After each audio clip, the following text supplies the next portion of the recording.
Now to the news from the front line. The tension there is not subsiding. Yesterday, 254 combat engagements were recorded along the entire front line. The enemy is storming almost every sector.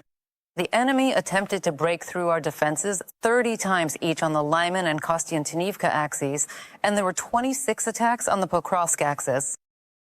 A fresh military update from our correspondent, Yehor Romak. He's live from the frontline zone. So, greetings, Yehor. We are waiting for news from you, and tell us where you have been. Greetings, Tetianov. Regarding the situation right on the front line. Just a few minutes before starting my live report, I would like to begin, as is tradition, with an appeal to all viewers of the United News Marathon. A QR code and a card number will now appear on your screens, which you can use to support the fundraiser for our defenders, the soldiers of the 48th Separate Artillery Brigade, who are striking the enemy in the South Slobozhansky direction.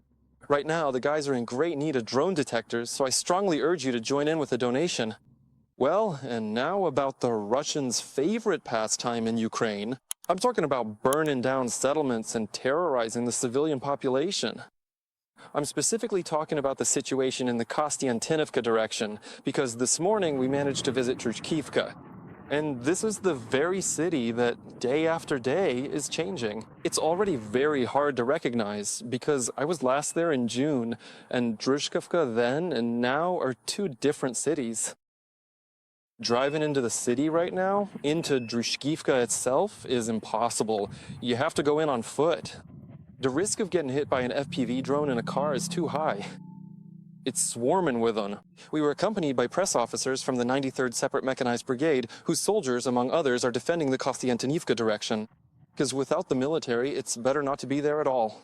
The guys from the mobile fire groups made a significant contribution to the fact that we managed to return from there, repeatedly shooting down UAVs that were flying right nearby. In reality, the active movement in Druzhkivka is not just aerial, but also ground-based, since the lion's share of logistics now rests on pickup trucks, dozens of which we encountered here. Unfortunately, both intact ones and those already burned by the enemy. There's also a lot of burned civilian transport, because the occupiers do not care who exactly they're striking.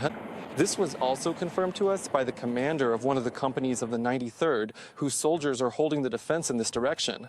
He said that he had repeatedly seen with his own eyes the Russians' targeted attacks on civilians specifically. Here is the direct quote. They hit civilians, and it was visible. A man was killed here recently who was transporting potatoes on a bicycle. They don't choose. There is nothing human in them. They see movement and don't care if it's military or not. They don't discriminate, even though, well, it's obvious that, well, it's not a soldier. They burn everything. They destroy, they burn. Hence the sad statistics. The head of the Donetsk Regional Military Administration, Vadim Falashkin, reported that over the past week, the Russians killed 15 civilians in this region alone. Almost 80 more people were wounded. In addition to Druzhkivka, Slavyansk and Kramatorsk are also under constant drone and guided aerial bomb attacks. According to police information, just over the past day, the enemy shelled both the front line itself and frontline settlements 1,144 times. Well, in the next story, I suggest we return to the southern Slobozhanshina direction, where the drone operators of the 48th Separate Artillery Brigade are striking the enemy very effectively. The day before, we managed to see with our own eyes a drone that can truly be called a literal nightmare for the Russians in their logistics, and especially for positions located deep in the rear. We are talking about the Ukrainian-developed Backfire, thanks to which the soldiers of the 48th Brigade effectively fly over 80 kilometers deep into the enemy's positions and even strike targets and facilities on the territory of the Russian Federation. So you are about to see a report on this. And besides this, during the segment, you will also see a QR code and a card number, which you can use to support the 48th Brigade's fundraiser for drone detectors, which the guys really need right now. So I ask you to join in.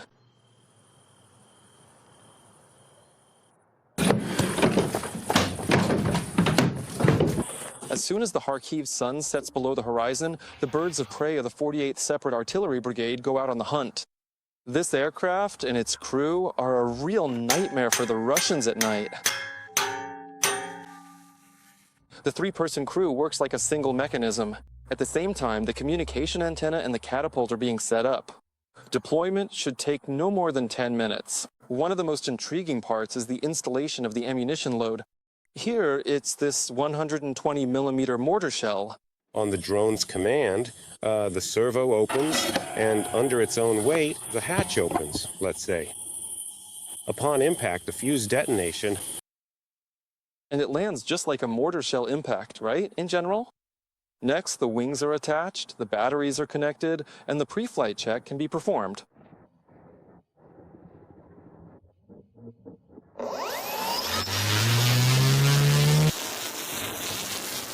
And now we can get acquainted with this bird. This is a Ukrainian development called Backfire, and it has something to surprise the occupiers with. There's a mission profile that has already been written directly for the flight, where the strike point is clearly specified and the return path is also fully specified, let's say. It is a highly structured plan that ensures every phase is accounted for. So from takeoff to landing, it flies itself. In other words, the aircraft is also very smart, which makes it even deadlier for the enemy. By the way, the speed of preparing the aircraft for takeoff is helped by quite a bit of attention from the mosquitoes. The pilot with the call sign Kurson doesn't miss an opportunity to crack a joke. Well, now we're going to launch our own little mosquito. However, unfortunately, it doesn't manage to take off on the first try. We're being jammed right now, guys. While there's no connection, there's time to ask the crew about the aircraft itself. Kirsten, Rulia, and Billy have been working with the Backfire for a month now. They were together at training. The pilot shares the aircraft impressed him from the first encounter, and its high efficiency made it a priority target for Russian interceptors. However, the Ukrainian drone is also very resilient. One was, yes, we had one wounded. They were trying to shoot it down with FPVs, but it didn't work. It came back all shredded, all beaten up, but it made it back. Yeah. Well, in general, it performs its task at 99.9%, let's say. We send these little gifts just the way it should be. And of course, its trump card is its flight range. Right now, most of the targets are deep in enemy territory. Depots, logistics, artillery. Everything is deep in the racist's rear. We are relatively safe, at a great distance. It flies for us up to about 160 kilometers. Well, so it's like a mid-range strike, right? Yeah, a scary, scary thing. The result of the mission can be seen after the aircraft returns. And it looks like this. That's it, taken off. Uh-huh. And it hits precisely. And that's that.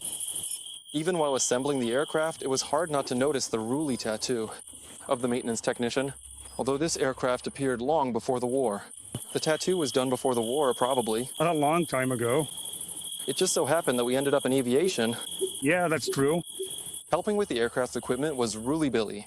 The man is from the Kyiv region. He shares, the success of the work also depends on the attitude toward the equipment, because for him, the aircraft is also a brother in arms.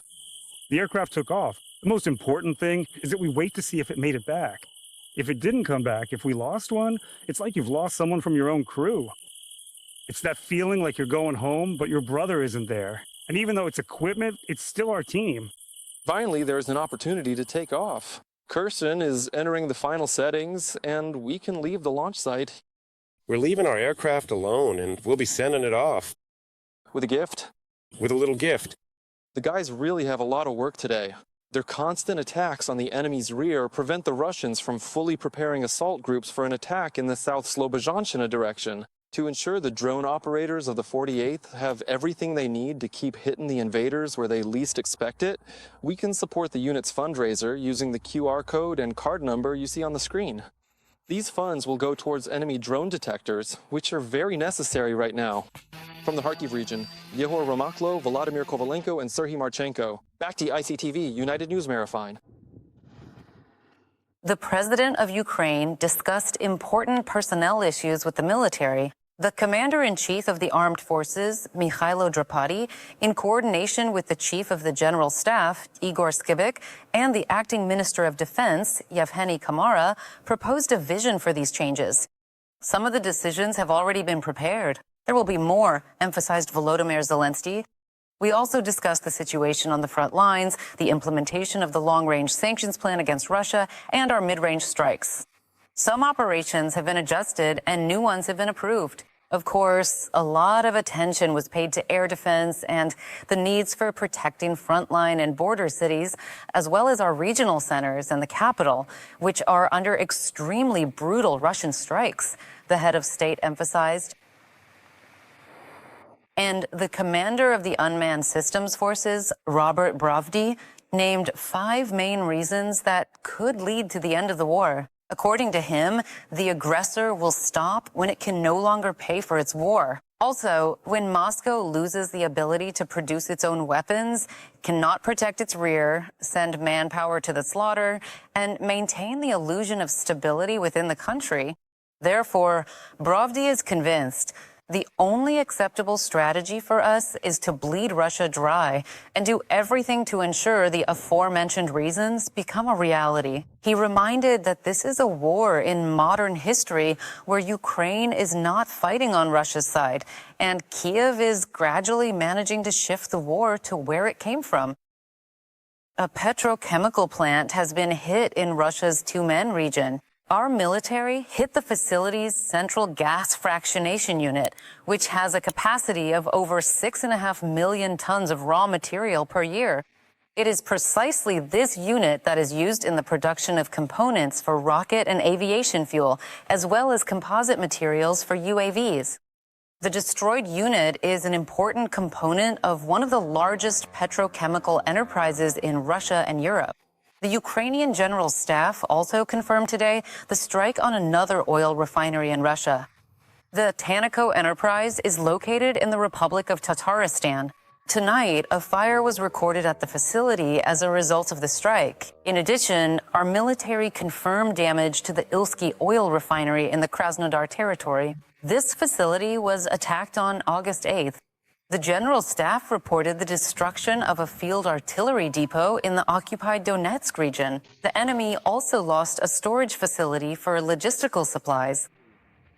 And in the occupied Luhansk region, a repair unit was hit. Our military also received confirmed results of operations against the Gvardeyskoye airfield in temporarily occupied Crimea. On August 3rd, 9 fuel storage tanks were destroyed there, and 2 hangars for aviation equipment were damaged. The Ukrainian Defense Forces clearly thwarted a large-scale Russian ballistic missile strike on Kyiv, reported military analyst and serviceman Oleksandr Musyenko. According to him, on the night of August 10th, the enemy was preparing another terrorist attack on the capital. But at the moment the Russians were ready to strike, a missile threat was declared in the Kursk and Belgorod regions. Musyenko suggested that the armed forces of Ukraine managed to saturate the airspace over these regions with drones in such a way that it prevented the enemy from grasping the situation in the sky at that moment and launching an attack. This does not mean that the threats have passed. The enemy has missiles and will be preparing for the next strike, Musyenko emphasized. But this indicates that the armed forces of Ukraine are working on finding solutions under difficult conditions regarding anti-ballistic defense. The Russians are ramping up the production of their missiles, and there may not be any pauses between attacks. This was stated by the deputy chief of the main directorate of intelligence of the Ministry of Defense, Vadim Skibitsky. The enemy's main goal right now is to destroy our military-industrial complex. Therefore, Kyiv, Zaporizhia, Dnipro, and Kharkiv will be under constant attacks. They are considered the main centers of the military-industrial complex. The enemy will do everything to prevent the serial production of Ukrainian ballistics, because the appearance of such missiles in our possession could significantly turn the tide of the war. In turn, the Russians are exceeding their missile production plans. Just last month, they produced twice as many Kh-35s as they had planned. In August, the enemy plans to produce 70 to 80 missiles of various classes. So the Russian air terror is intensifying. In July alone, the occupiers launched 126 ballistic missiles. That's the highest number since the beginning of 2026. And this month, there have already been over 50, of which our air defense shot down only 1. According to forecasts, these statistics will only get worse. We don't have PAC-3 interceptor missiles for our Patriots, and these are currently the only means capable of hitting ballistic missiles. We asked military experts and observers what the way out of this situation is and what to do next. So more details in Vasyl Safyanyuk's report.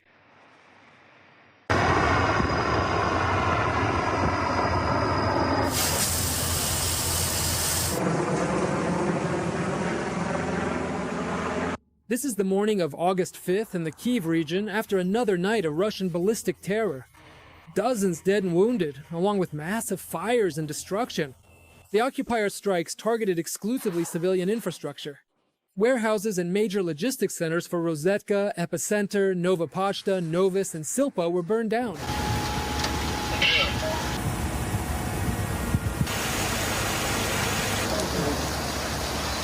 Russian terror against rear cities, especially Kyiv and the surrounding region, has been escalating this summer. In July alone, over 120 ballistic missiles were launched, the highest number since the beginning of 2026. And since the beginning of August, Russia has already launched over 50 of its Iskanders, S-300s, S-400s, and Korean ballistic missiles. Our air defense shot down only one ballistic missile. The strategy is shooting down whatever is flying is definitely not working because we don't have the means and we won't have them. Let's really start right away with the unpleasant part. There's no need to hope to grasp at straws that Trump said something somewhere.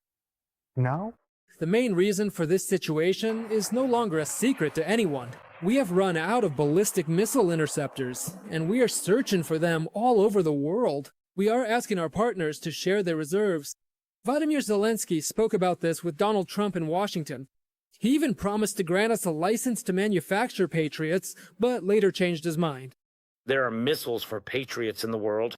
It is important that partners make this political decision, the decision to transfer the necessary packages. The United States of America knows what we need. Europe knows what we need.